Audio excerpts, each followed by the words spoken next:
So as always, we're going to continue with the latest news and notes around the NFL.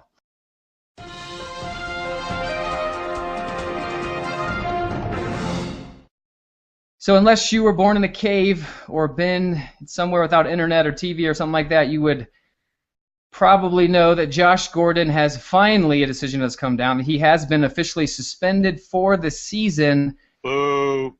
Exactly, from the NFL.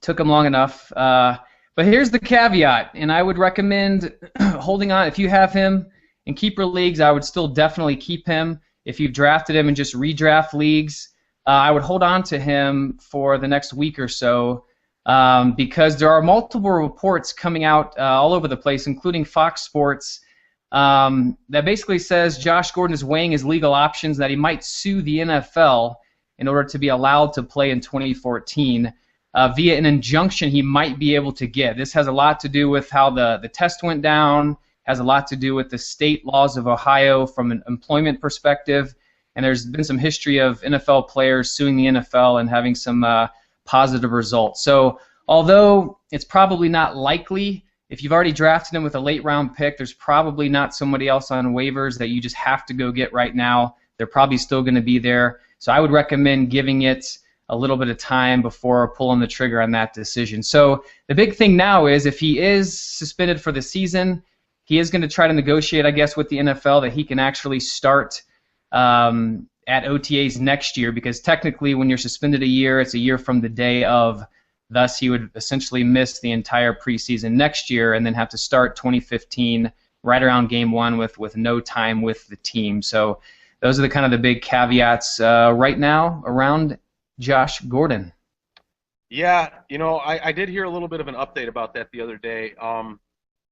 We were talking about state law, and in Ohio, obviously where the Cleveland Browns are headquartered at, is the law is that if you pass one of the samples of your drug test, if both of them aren't fails, then you can't be disciplined for it.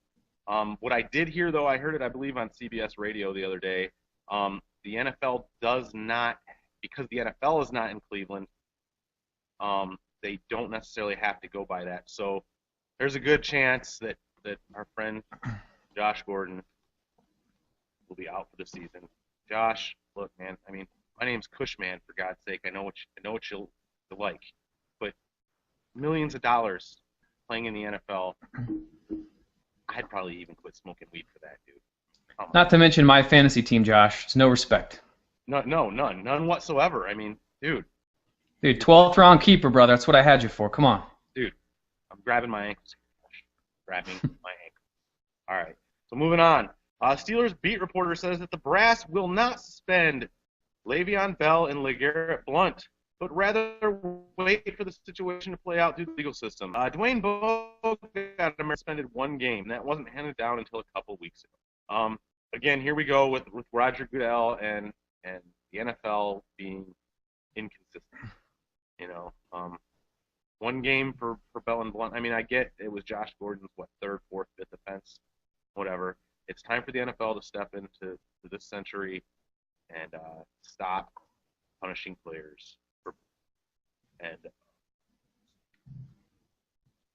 Yes, and they did just come out and apparently say that moving forward they will be more harsh with domestic abuse issues with players. So lucky you, Ray Rice, you got away with knocking your wife out just in time. All right, so Coach John Fox says Welker is doing, quote, fantastic in the concussion protocol. Oftentimes players with the history of concussions have trouble progressing fast through these, and I believe going back through college, this is like number 8 or 10 for Welker, so he definitely has a storied history here, which is why he wears the big helmet and looks like a little bobblehead running around. They are optimistic. Ian Rappaport of NFL Network says a lot of optimism from the team that he is on track to start week 1 or at least make a speedy return. So, you know what, I was pretty much hands-off on Welker out of the gate. I didn't want to risk this exact thing happening when he was on my roster, so I've been staying away from him. And now I will absolutely not touch him unless he falls to the point where he's like my wide receiver 4. Yeah, exactly. Emmanuel Sanders could be a big grab there if Welker stays down or gets injured again, or just misses any time. Be definitely a guy to have on your roster. Sneaky little pick. Not that people don't know about Emmanuel Sanders, but hey, maybe they aren't connecting the dots with the Wes Welker injury. So Bruce Arian of the Cardinals believes third round wide receiver Josh Brown could play up to 60% of the Cardinals' offensive snaps. That would be more than enough to put Brown on anybody's fantasy radar. NFL.com's Chris Wessling points out T.Y. Hilton played 57% of the Colts snaps as a rookie for Arians in 2012. Hilton's a player to whom Brown has been frequently compared and a source of constant praise from his coach and GM, Steve Karam. Brown has 10 catches for 165 yards and a touchdown through 3 preseason games. He's shaping up to be a viable late-round flyer. I've definitely been looking at him. How about you there, Robbie? Yeah, late round is the word there. I mean, a lot of these guys flash in preseason. A lot of teams force the ball on the wide receivers like they did Emmanuel Sanders in Game 3 just to kind of see what they have. I mean, granted, Sanders isn't a rookie, but, just trying to see what they have in him there in Denver. So I wouldn't get too caught up in the numbers. He does look good, but he is the wide receiver 3 on his own team, and this is like a wide receiver, 5 or something on anyone's team in a redraft league. But on dynasty leagues, definitely keep an eye on this guy. So the Rams placed QB Sam Bradford on injured reserve with a torn left ACL, again, ending his season. As NFL.com's Albert Breer points out, it means that Bradford will have to miss 41 of a possible 93 games since his Heisman Trophy winning season at Oklahoma. In 5 NFL seasons, he's appeared in more than 10 games just twice. Bradford is due almost $13 million next season, but is highly unlikely to be back with the Rams at that number, no question. He does turn 27 in November, so Bradford has time to return his career around, but he's missed a major opportunity here, so look for Shaun Hill to be under center for the Rams. Shaun Hill is definitely under center for the Rams. It's one of the best backup QBs. I'm sure, Jay, you can speak to that. He came over from Detroit. So I don't see any offensive player for the Rams being downgraded at all. It's not like Sam Bradford was a world beater. In fact, I mean, it's either equal or better, quite frankly, in my opinion, with Sam going down with his second torn ACL on the same leg. Yeah, I agree. As you said, being a Lions fan and being able to see Shaun Hill. I mean, before he was with the Lions, the guy led the 49ers to a 10-6 season. So he's a decent quarterback. He's smart. He's a veteran. I actually honestly believe the Rams might have a better record under Shaun Hill than they would have under Sam Bradford. So, go ahead and grab those St. Louis players that you were planning on grabbing. I wouldn't necessarily grab Shaun Hill per se as a fantasy quarterback, but Zach Stacy and the receivers there are still going to be viable options in the fantasy game here. Patriots, right, from the Bucks. Also a 4th-round pick for left guard Logan Mankins. What a fucking manly name that is, huh? Mankins. Yes. Like it. All right, so the Patriots had a bit of a logjam at their interior line and needed to move. It needed help at a move tight end. Wright is a natural fit to potentially fill the old Aaron Hernandez role. Hopefully he will not be filling that role to the fullest extent because we don't need to see any more players go to jail. He's a former college receiver. He caught 54 balls for 571 yards, and 5 touchdowns as a rookie last season. This move puts Wright squarely in the fantasy tight end 2 radar. We don't believe it has anything to do with Rob Gronkowski's availability for week 1, although I did just read that Gronk probably isn't going to week 1. So these guys are both 2 different tight ends anyway. Wright is more of a flex tight end when Gronk plays the inline role. So, if you need a backup, you need a guy, Wright might be that guy, but, I probably wouldn't take him. He's going to be on the waivers in most leagues, I believe. He will. Wright was he's a horrible blocking tight end. He was basically he was a converted wide receiver at tight end. So that's the role he's probably going to play, is eat up some catches in the middle. The thing about New England, as we've all seen year in year out, is that when they bring new wide receivers, tight ends into that offense, it's very complicated. We've seen it over and over. They have a hard time grasping the playbook. And if they can't grasp the playbook, they're not going to get Brady's be there's a little security blanket and get his trust in that offense. So I see this more of a, leave him on waivers. He might start to pick up in the second half of the season. You might be able to use the guy as a bye week play or something, but or next year. But this year, it's probably going to be tough on the guy to get in that complicated offense and do anything even close to what Aaron Hernandez did, obviously. Now, what if Gronk goes down? Do you see Wright being a viable tight end option at that point if the Patriots do not have Rob Gronkowski? Well, I mean, it'd be interesting. I think Edelman will catch 17 balls a game if that happens.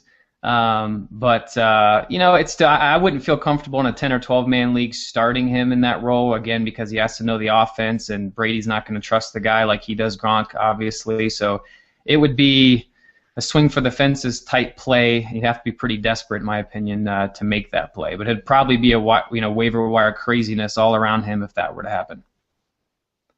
Fair enough. All right, so Miami Dolphins running backs Lamar Miller and Noshan Moreno split first-team reps in practice the past couple days. This is post preseason 3. Head coach Joe Fieldman said Tuesday that the job is open. However, Lamar Miller was more elusive than Moreno was this week. He says, quote, "I like everything Lamar has done since he's gotten here. He's had an excellent offseason and camp. I like everything he's done since April 21st. So we'll talk more about this in detail as we get further in the show. This is a messed up situation right now. No one really knows who's going to be starting for them, what kind of carry percentage they're going to get. So it's kind of a mess. It's probably best to either stay away from the situation altogether or take Noshan, who's going later in ADP. All right, ESPN's Mike Reese is predicting that the Patriots may cut Stephen Ridley. Reese is on the record before camp as not listing Ridley as a lock for the final roster, which, of course, was before the most recent fumbling issues resurfaced. Steven, put some fucking super glue in your hands, bro. As the article mentioned, the Pats don't have a workhorse back, so they very well could be waiting for final cuts from another team.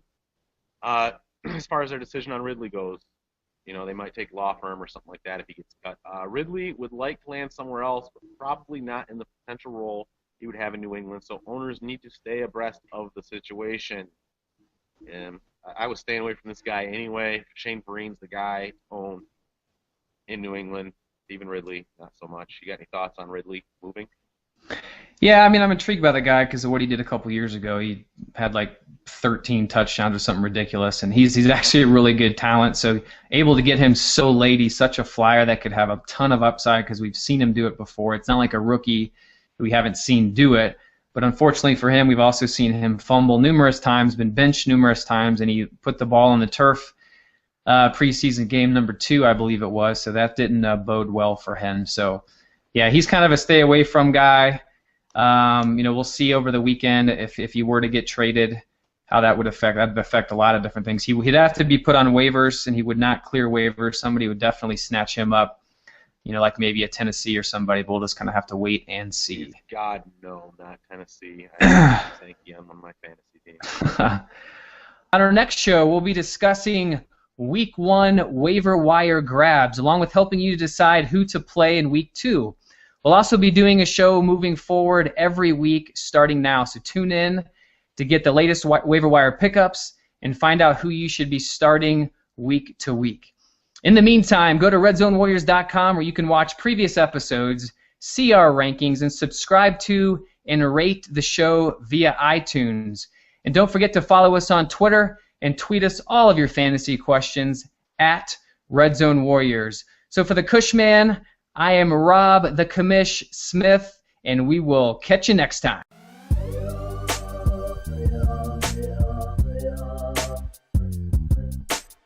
Yeah.